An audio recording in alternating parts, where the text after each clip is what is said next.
Operation flood 1 এর প্রথম পর্যায়ে ভারতের গুজরাট, পাঞ্জাব, হরিয়ানা, তামিলনাড়ু, পশ্চিমবঙ্গ ইত্যাদি 10টি রাজ্যে 18টি ফিডার ডেয়ারির প্রসার ঘটানো হয়। মুম্বাই, দিল্লি, চেন্নাই ও কলকাতার কোথায় ডানকুনি সেটাও বলে দেওয়া হয়েছে। এই 4 মহানগরীতে 4টি মাদার ডেয়ারি স্থাপন করা হয়। সারা দেশে 13,000 গ্রামের 15 লক্ষ মানুষ দুধ উৎপাদনে যুক্ত হয়। শ্বেত বিপ্লবের সময় পশ্চিমবঙ্গের কোথায় মাদার ডেয়ারি শিল্প গড়ে ওঠে? এইবার তোমাকে এখানে অপশান দিয়ে দেওয়া হয়েছে হলদিয়া, দুর্গাপুর, শিলিগুড়ি নাকি ডানকুনি। খুব সহজ প্রশ্ন, আশা করছি তোমরা প্রত্যেকেই আমি বলার আগেই অবশ্যই দিতে পারবে, কারণ তোমার এখানে টপিকের মধ্যেই সেটা উত্তরটা রয়েছে। অবশ্যই হবে ডানকুনি, মানে অপশান ডি। ক্লাস 12-এর প্রিয় ছাত্রছাত্রীরা, তোমাদের জন্য নতুন আরও একটা উপস্থাপনা নিয়ে হাজির হয়ে গেলাম। আমি তোমাদেরই এসপি ম্যাম। চ্যানেলে তোমাদের প্রত্যেককে জানাই স্বাগত। থাম্বনেল দেখে তোমরা বুঝে গেছো আজকের উপস্থাপনার বিষয়বস্তু ঠিক কি। হ্যাঁ, তোমাদের 3rd সেমিস্টার পরীক্ষার জন্য বেশ কিছু মডেল কোশ্চেন সেট তোমাদের জন্য নিয়ে চলে এসেছি। আজকের উপস্থাপনায় সেই রকমই একটা মডেল সেট তোমাদের দেখিয়ে দেব এবং সেই মডেল সেটে যতগুলো প্রশ্ন থাকবে সেই সমস্ত প্রশ্নের উত্তরগুলো তোমাদের দিয়ে দেব। তবে একটা অনুরোধ তোমাদের কাছে থাকবে যে উত্তরটা আমি বলার আগে তোমরা দেওয়ার চেষ্টা করবে, তাহলে এই মক টেস্ট থেকে ঠিক তোমার কতগুলো সঠিক হচ্ছে সেটাও কিন্তু তুমি ধরে নিতে পারবে। মানে তোমার প্রস্তুতির পর্যায়ে এখন ঠিক কীরকম রয়েছে সেটা কিন্তু তুমি খুব সহজেই বুঝে যাবে। সময় নষ্ট একেবারেই নয়। থাম্বনেল থেকে বুঝে গেছো যে কোথা থেকে তোমাদের জন্য মক টেস্টের পেপারটা নিয়ে চলে এসেছি। রায় এবং মার্টিন সম্পাদিত যে কোশ্চেন ব্যাংক, সেখান থেকেই একটা মডেল সেট তোমাদের জন্য আজকের উপস্থাপনায় নিয়ে চলে এসেছি। সেখানে তোমাদের জন্য যে প্রশ্নগুলো থাকছে সেটা হচ্ছে 35টা সংখ্যায় প্রশ্ন এবং প্রত্যেকটার মান হচ্ছে 1। সুতরাং টোটাল 35 নম্বরের প্রশ্নের জন্য 35টা প্রশ্ন রয়েছে এবং প্রত্যেকটা প্রশ্নের জন্য তোমরা 4টে করে অপশান পাবে। সেই অপশানগুলোর মধ্যে যেটা সঠিক হবে সেটা বেছে নিতে হবে। এর আগে একটা উপস্থাপনায় তোমাদেরকে দেখিয়েছি যে তোমাদের ঠিক কেমন ওএমআর শিট প্রোভাইড করা হবে তোমাদের পরীক্ষার হলে, সেইখানে কোথায় কি ফিল আপ করতে হবে সেটাও কিন্তু দেখিয়ে দিয়েছিলাম এবং যে জায়গাটা তোমাদেরকে উত্তর করতে হবে সেখানে 40টা পর্যন্ত নাম্বারিং পাবে। 40টা নিরিখে 4টে করে অপশানের ঘর থাকবে। যেহেতু তোমাদের ভূগোল বিষয়টা প্র্যাকটিক্যাল বেসড সাবজেক্ট, তাই সেখানে 35 নম্বরের পরীক্ষা, তাই তোমরা প্রথম 35টা দাগেরই উত্তর করবে। বাকি শেষের 5টা কিন্তু কিচ্ছু করা লাগবে না, না কেটে দিতে হবে না কিছু করতে হবে, সেটা এমনিই পড়ে থাকবে। তো ওই ভিডিওটা যারা এখনো দেখে উঠতে পারোনি তাদের জন্য বলি, আজকের ভিডিও ডেসক্রিপশন বক্স চেক করো, সেখানে লিঙ্ক দেওয়া থাকবে ওই ভিডিওটা। যারা এখনো দেখোনি যে ওএমআরটা ঠিক কেমন হতে চলেছে, এবং শুধু তাই নয়, তারই সঙ্গে সঙ্গে ওএমআর শিটের কপি যদি তুমি পেতে চাও সেটারও কিন্তু লিঙ্ক দেওয়া থাকবে। সেখান থেকে তোমরা ডাউনলোড করে নিতে পারবে এবং ইচ্ছে মতো কিন্তু সেটা তোমরা যখন প্রিন্ট নিয়ে নেবে তার উপরে মক টেস্টও দেওয়ার সুযোগ পেয়ে যাবে। চলো আজকের উপস্থাপনায় নিয়ে আসা মডেল সেটটা এখন তোমাদের দেখিয়ে দিই এবং তারই সঙ্গে সঙ্গে উত্তরগুলো বলে দিই। আরও একটা গুরুত্বপূর্ণ কথা যেটা তোমাদের এখন বলতেই হবে সেটা হচ্ছে, এই যে মডেল সেটটা তোমাদের বলছি সেই মডেল সেটটা তো প্রত্যেকের কাছে থাকা সম্ভব নয়। যারা যারা এই বইটা কিনেছো তাদের কাছে রয়েছে, যাদের নেই তাদের জন্য আজকের ভিডিওর ডেসক্রিপশন বক্সে কিন্তু পিডিএফ লিঙ্ক দেওয়া থাকবে। অর্থাৎ মডেল সেটটা যাতে তোমরা খুব সহজে পেয়ে যাও তার জন্য পিডিএফ এর লিঙ্ক দেওয়া থাকবে, সেখান থেকে তোমরা প্রশ্নগুলো দেখে নিতে পারবে। চলো তাহলে শুরু করা যাক আজকের প্রশ্ন। প্রথমেই যেটা তোমাদের জন্য রয়েছে সেটা হচ্ছে মডেল সেট 1। মডেল সেট 1-এ দেখো প্রথমে যে প্রশ্নটা রয়েছে সেখানে কি বলা হচ্ছে, সেখানে বলা হচ্ছে ভারত ও অস্ট্রেলিয়ার উত্তর পূর্ব দিকে সঞ্চালনের প্রধান কারণ হলো। এখানে আবার অপশানগুলো দেখো, অভিকর্ষ শক্তি, কোরিওলিস শক্তি, জোয়ারি শক্তি আর বৈষম্যমূলক অভিকর্ষ শক্তি। তো এই যে অপশানগুলো 4টে রয়েছে এর মধ্যে সঠিক উত্তরটা তো আমি বলে দেব, তবে তার আগে তোমরা দেওয়ার চেষ্টা করো। এখানে সঠিক উত্তর হবে অপশান ডি, অর্থাৎ বৈষম্যমূলক অভিকর্ষ শক্তি। চলে যাচ্ছি পরের প্রশ্নে। সংঘর্ষ সম্মিলন তত্ত্বের প্রবক্তা হলেন। এখানে দেখো 4টে অপশান রয়েছে, এ বি সি ডি। 4টে অপশানের মধ্যে সঠিক উত্তর হচ্ছে ই.জি. বোয়েন, অর্থাৎ অপশান সি সঠিক উত্তর। নেক্সট কোশ্চেন হচ্ছে পুঞ্জিত ক্ষয়ের ফলে গঠিত ভূমিরূপটি হলো। এবার অপশানে দেখো কি কি আছে তোমাকে বলে দিয়েছে, ভৃগুতট, ড্রামলিন, ট্যালাস আর ক্লিন্টস। তো কোন ভূমিরূপটা তাহলে সঠিক উত্তর হবে সেটা অবশ্যই সঠিক উত্তরটা তোমরা দেওয়ার চেষ্টা করো। আমি বলে দিচ্ছি, মিলিয়ে নাও। এখানে সঠিক উত্তর হবে অপশান বি, অর্থাৎ সেখানে সঠিক উত্তর হিসাবে তোমরা যেটা পাচ্ছ 1 এবং 3 সঠিক, মানে ভৃগুতট আর ট্যালাস এটা হচ্ছে সঠিক। তাহলে অপশন বি পেলাম আমরা 3 নম্বর প্রশ্নের সঠিক উত্তর।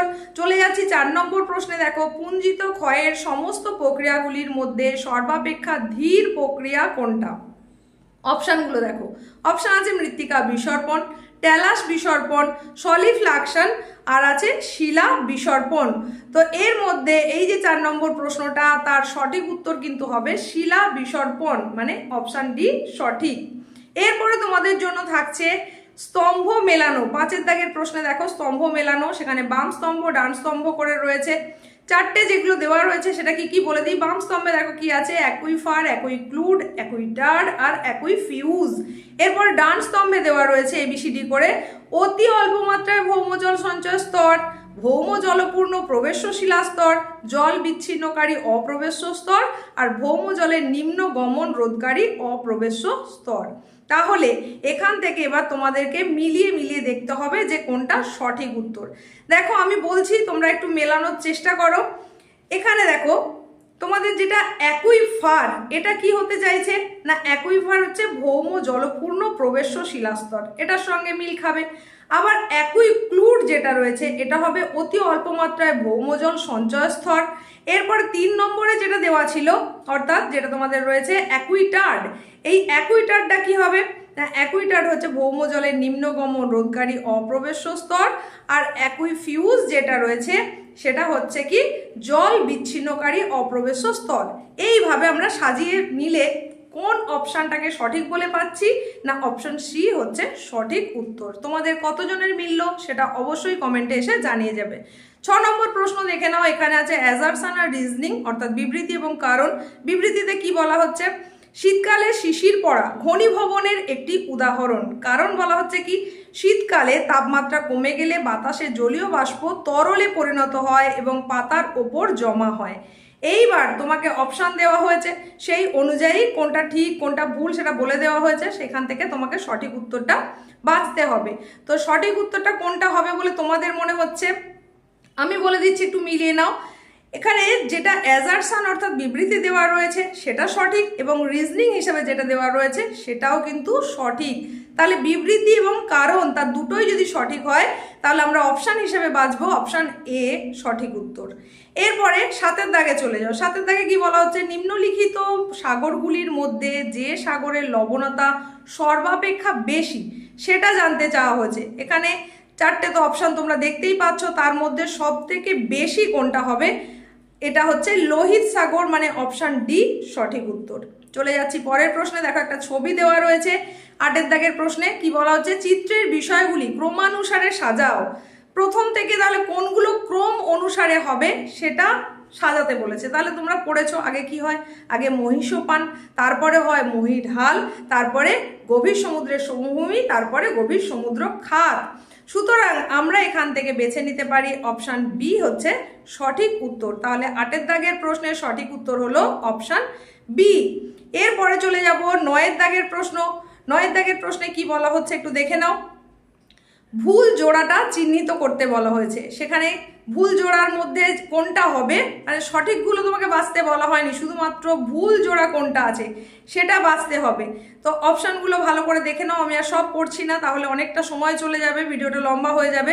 আমি সঠিকটা বলে দিচ্ছি, দেখে নাও। এখানে সঠিক উত্তর হবে অপশান বি, থার্মোগ্রাফ, সমুদ্র জলের গভীরতা পরিমাপক, এটা হচ্ছে ভুল। আবারও দেখো 10 দাগে একটা ছবি দেওয়া রয়েছে, চিত্রে এ ও বি চিহ্নিত করো। এ মানে কি বোঝানো হয়েছে আর বি মানে কি বোঝানো হয়েছে এই ছবি অনুযায়ী সেটা তোমাকে বলতে হবে। অপশানগুলো তো তোমরা দেখতেই পাচ্ছ। এবার অপশান অনুযায়ী সঠিক উত্তরটা তাহলে কি হবে, অপশান অনুযায়ী সঠিক উত্তর হবে ডি, মানে এতে আমরা বুঝতে পারবো যেটা সেটা হচ্ছে প্রতিধ্বনি, আর বিতে যেটা বুঝবো সেটা হবে শব্দ তরঙ্গ। নেক্সট চলে যাচ্ছে 11 নম্বর প্রশ্নে। স্থলজ বাস্তুতন্ত্রের প্রথম, দ্বিতীয়, তৃতীয় ও চতুর্থ পুষ্টি স্তরে অবস্থানকারীদের নাম থেকে সঠিক ক্রমটি নির্ণয় করো।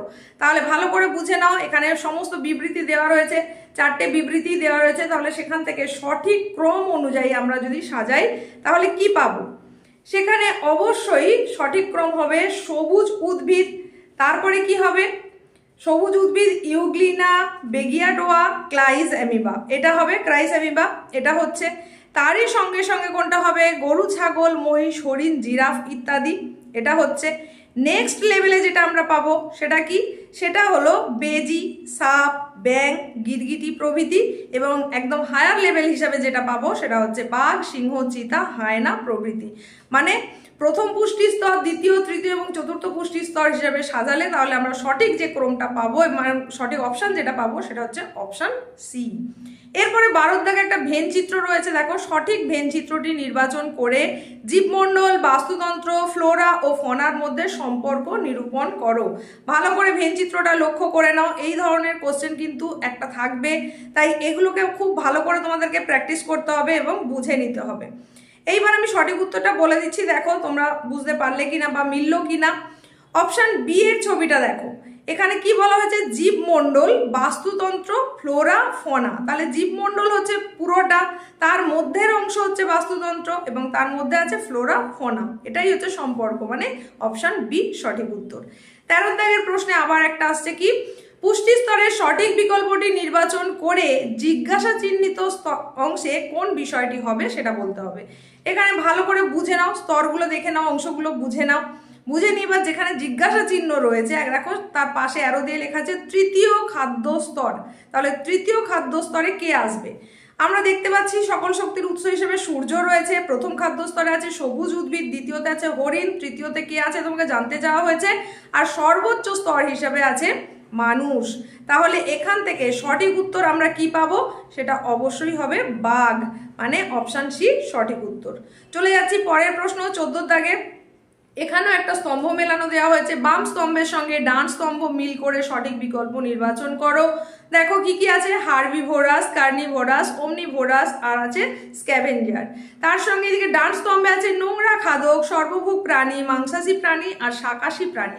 এর মধ্যে কোনটাকে তাহলে কি বলা হয় সেই অনুযায়ী কিন্তু তোমাকে অপশানগুলো ভালো করে দেখে নিয়ে চুজ করে নিতে হবে। আগে তুমি ম্যাচ করো, আগে কোনটার সঙ্গে মিলছে সেই অনুযায়ী বুঝে নিতে পারবে। দেখো আমরা যদি এখানে ম্যাচটা করি কি দেখতে পাবো, হার্বিভোরাস কোনটা, সেটা অবশ্যই শাকাশী প্রাণী। নেক্সট আছে কার্নিভোরাস, সেটা হবে মাংসাশী প্রাণী। তারপরে আছে ওমনিভোরাস, এটা হবে সর্বভুক প্রাণী। আর স্ক্যাভেঞ্জার যেটা, সেটা হচ্ছে নোংরা খাদক। তাহলে এইভাবে মিলিয়ে নিলে আমরা কোন অপশানটাকে সঠিক হিসাবে পাচ্ছি না, অপশান এ হচ্ছে সঠিক উত্তর। তাহলে 14 দাগের সঠিক অপশান হচ্ছে এ। এরপরে 15 চলে যাচ্ছি, বিবৃতি আর কারণ, অ্যাজারশন, রিজনিং।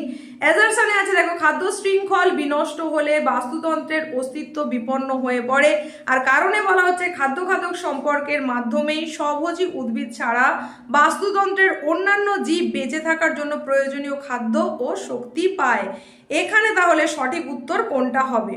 এখানে কিন্তু দুটোই সঠিক, তাই আমরা এখানে কি বলতে পারি যে অ্যাজারশন এবং রিজনিং দুটোই সঠিক, এবং তার সঙ্গে সঙ্গে রিজনিং হচ্ছে অ্যাজারশনের সঠিক ব্যাখ্যা। তো এটা হচ্ছে আমাদের সঠিক উত্তর। এরপরে চলে যাচ্ছি পার্ট বিতে, মানে পার্ট এতে তোমাদের 15টা প্রশ্ন থাকে, সেই 15টা প্রশ্ন হয়ে গেল। এরপরে পার্ট বি এর জন্য আছে প্রশ্ন 16 নম্বর। দেখো জনসংখ্যা বিবর্তন তত্ত্বের প্রথম পর্যায় বলতে কি বোঝায়? জনসংখ্যা বিবর্তন তত্ত্বের প্রথম পর্যায়, তাহলে এখানে সঠিক উত্তরটা কোনটা হবে?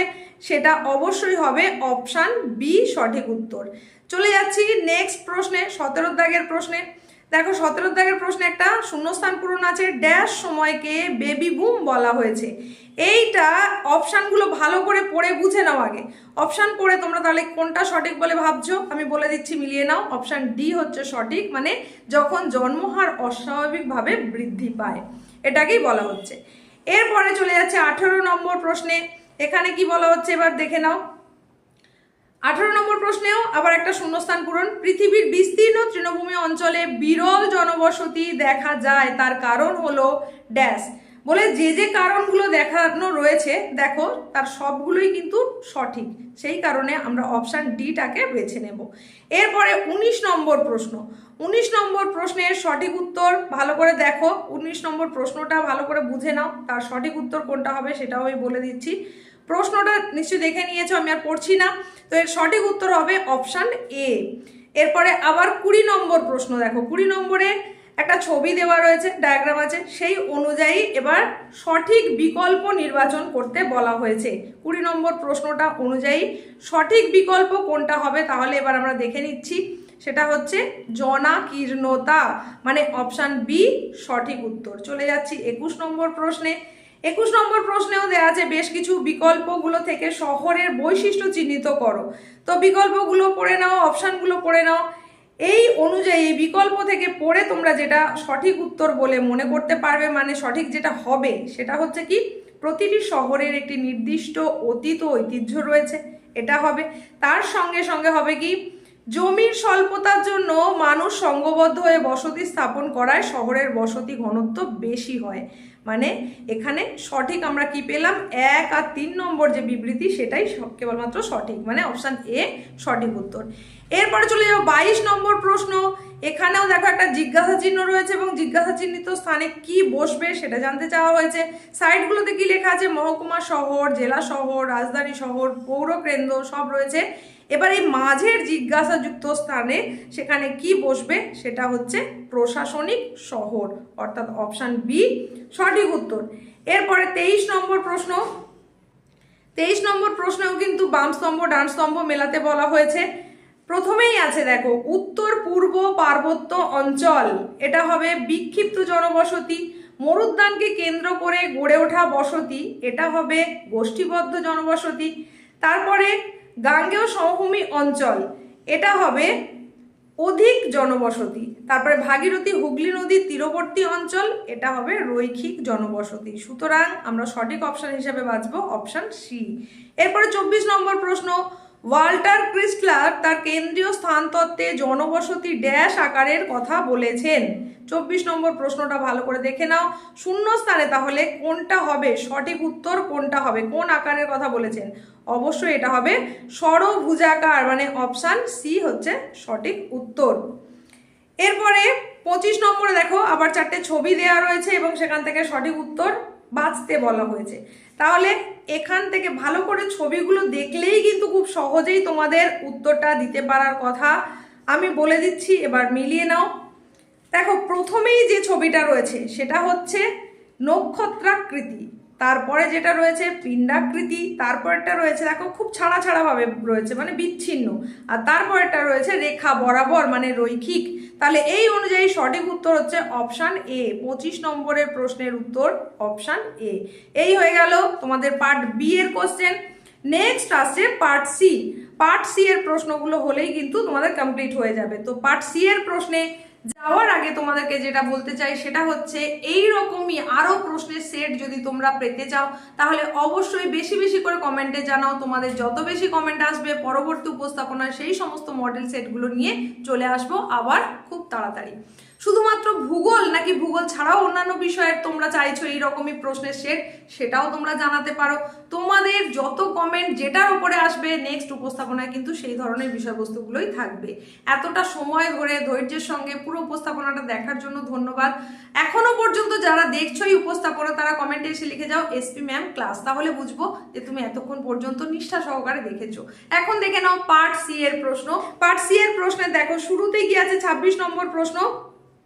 ভারতের বিভিন্ন ধর্মের জনসংখ্যার বিভাজনের শতাংশ উপস্থিতি দেখে বেশি থেকে কম শতাংশ উপস্থিতি অনুযায়ী সঠিক উত্তরটি নির্বাচন করো। ছবিটা দেখে নাও, প্রশ্নটা বুঝে নাও, বুঝে নিয়ে এবার সেই অনুযায়ী দেখো সঠিক উত্তরটা এবার আমি বলছি, মিলিয়ে নাও। তাহলে সঠিক উত্তর হবে যেটা 1 নম্বর দেওয়া রয়েছে এটা হচ্ছে হিন্দু, 2 নম্বর যেটা দেওয়া রয়েছে এটা হবে মুসলিম, তারপরে খ্রিস্টান, তারপরে শিখ, তারপরে হবে অন্যান্য। তাহলে সেই অনুযায়ী যেটা মিলে গেল সেটা হচ্ছে অপশান এ সঠিক উত্তর। চলে যাচ্ছি পরবর্তী প্রশ্নে, মানে 27 নম্বর প্রশ্নে। 27 নম্বর প্রশ্নে এখানে আবার বিবৃতি আর কারণ দেওয়া রয়েছে, একটু ভালো করে তোমরা পড়ে নাও, আমি আর পড়ে দিচ্ছি না। সঠিক উত্তর যেটা হবে সেটা বলে দিচ্ছি, সেটা হচ্ছে অপশান এ সঠিক উত্তর। প্রশ্নটা তোমরা পড়ে নেবে, ভিডিও ডেসক্রিপশন বক্সে লিঙ্ক দেওয়া থাকবে, চাইলে সেখান থেকে আরও একবার দেখে নিতে পারবে। এরপরে চলে যাচ্ছি 28 নম্বর প্রশ্ন। ভারতের সবচেয়ে বড় ওয়াটার ট্রিটমেন্ট প্ল্যান্ট অবস্থিত ড্যাশ শহরে। এই প্রশ্নটার উত্তর তোমাদের প্রত্যেকে দিতে পারা উচিত, এটা আমি দিচ্ছি না, এটা তোমাদের জন্য ছেড়ে দিলাম। কমেন্টে এসে তোমরা জানিয়ে যাও এটার সঠিক উত্তর কোনটা হবে। চলে যাচ্ছি পরবর্তী 29 নম্বর প্রশ্ন। সেখানে দেখো সঠিক উত্তরটা বাছার আগে আমরা দেখে নিই কি আছে। তামা দস্তা, এখানে বলা হচ্ছে কি না সঠিক উত্তরটা এবার কি হবে ভালো করে বুঝে নিতে হবে। তামা 10টা, তারপরে এখানে নাম্বারিং দেওয়া রয়েছে, manganese is equal to manganese bronze. এবার এখান থেকে সঠিক উত্তর যেটা হবে সেটা হচ্ছে লোহা আর অ্যালুমিনিয়াম। তামা 10টা, লোহা, অ্যালুমিনিয়াম, ম্যাঙ্গানিজ মিলিয়ে হচ্ছে ম্যাঙ্গানিজ ব্রোঞ্জ। এটা হবে সঠিক উত্তর, মানে অপশন সি।